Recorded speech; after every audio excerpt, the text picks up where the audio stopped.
Sa isang makulay na selebrasyon ng ika-31st PNP Ethics Day ng Police Regional Office 5 na ginanap sa PRO 5 Grandstand Camp, Brigadier General Simeon A. Ola, Legazpi City, ngayong umaga, binigyang diin ni Police Brigadier General Andre Perez Dizon, ang Regional Director ng Police Regional Office 5, ang patuloy na suporta ng administrasyon ni Pangulong Ferdinand Marcos Jr. sa mga kapulisan sa bansa.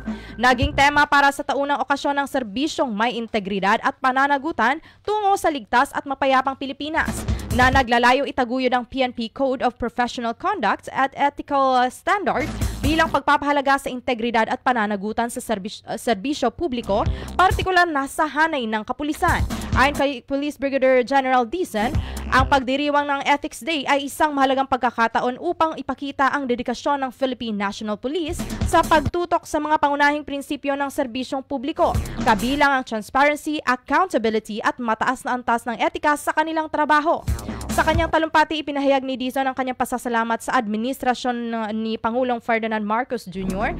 na patuloy na nagbibigay ng mga kinakailangang resources, kagamitan at mga programa upang matulungan ang PNP sa kanilang mga misyon. Aniya, ang mga hakbang na ito ay hindi lamang nagpapalakas sa moral ng mga kapulisan, kundi tumutulong din sa mga epektibong paglutas sa mga isyu ng krimen at kapayapaan sa buong rehiyon ng Bicol.